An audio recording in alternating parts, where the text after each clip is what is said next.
വർക്കല വെള്ളിയാഴ്ചക്കാവിന് സമീപം പുരയിടം നിരപ്പാക്കുന്നതിനിടെയുണ്ടായ മണ്ണിടിച്ചിലിൽ മണ്ണ് നീക്കം ചെയ്യുന്ന യന്ത്രത്തിന്റെ സഹായി മരണപ്പെട്ടു. നെടുമ്പന സ്വദേശി അനീഷാണ് മരിച്ചത്. ഇന്ന് രാവിലെയായിരുന്നു അപകടമുണ്ടായത്. JCB വൃത്തിയാക്കുന്നതിനിടെ അപ്രതീക്ഷിതമായി മുകൾ ഭാഗത്തു നിന്നും മണ്ണ് ഇടിഞ്ഞു വീഴുകയായിരുന്നു. അപകടം നടന്നയുടൻ തന്നെ രക്ഷാപ്രവർത്തനം നടത്തിയെങ്കിലും ജീവൻ രക്ഷിക്കാൻ സാധിച്ചില്ല.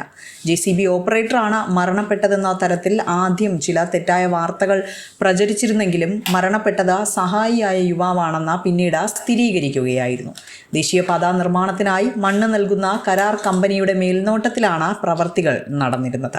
നിയമപരമായ എല്ലാ രേഖകളും സുരക്ഷാ മാനദണ്ഡങ്ങളും പാലിച്ചുകൊണ്ട് പ്രവർത്തിച്ചിരുന്ന സൈറ്റാണെന്ന പ്രാഥമിക അന്വേഷണത്തിൽ വ്യക്തമായിട്ടുണ്ട്. നിയമപ്രകാരം 3000 സ്ക്വയർ ഫീറ്റ് വരെയുള്ള മണ്ണ് നീക്കം ചെയ്യുന്നതിന് അതത് പഞ്ചായത്തുകളിൽ നിന്നുള്ള അനുമതി മാത്രം മതിയാകും എന്നാണ് വിവരം. ജില്ലാ ജിയോളജിസ്റ്റ് രാജീവ് സാർ അല്ലേ? അതെ സാർ, വിസ്മയ ന്യൂസ് ചാനലിൽ നിന്ന് വിളിക്കാനേ. ആ സാർ, വിളിച്ചത് വർക്കലയില് വെള്ളിയാഴ്ചക്കാവ് എന്ന് പറഞ്ഞ സ്ഥലത്തൊരു മണ്ണിടിഞ്ഞിട്ട് ഇന്നൊരു അപകടം നടന്നായിരുന്നേ.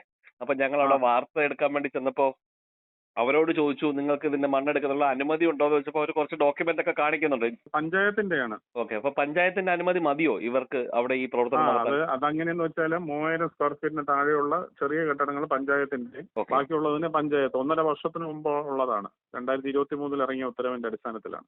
ചെറുന്നിയൂർ പഞ്ചായത്തിൽ ഇത്തരത്തിൽ മണ്ണ് നീക്കം ചെയ്യുന്നതുമായി ബന്ധപ്പെട്ട് ഉയർന്നു വന്ന പരാതികളിൽ നടത്തിയ അന്വേഷണത്തിലാണ് ഇത്തരത്തിലുള്ള വിവരങ്ങൾ പുറത്തുവരുന്നത്. മണ്ണ് നീക്കം ചെയ്യുന്ന പുരയിടത്തിലെ 4 പ്ലോട്ടുകളുടെയും ഉടമകൾ കൃത്യമായി നിയമം പാലിച്ചിട്ടുണ്ടെന്നാണ് പഞ്ചായത്ത് അധികൃതർ വ്യക്തമാക്കിയിരിക്കുന്നത്. അപ്രതീക്ഷിതമായി ഉണ്ടായ മണ്ണിടിച്ചിലായതിനാലും നിയമപരമായ തടസ്സങ്ങൾ ഇല്ലാത്തതിനാലും കരാറുകാരോ പുരയിട ഉടമയോ മറ്റ് നിയമക്കുരുക്കിൽപ്പെടാൻ സാധ്യതകളില്ല എന്നും പ്രാഥമിക വിവരം. സംഭവത്തിൽ പോലീസ് കേസെടുത്ത് മേൽ നടപടികൾ സ്വീകരിച്ചു വരുന്നു. വിസ്മയ ന്യൂസ്, വർക്കല.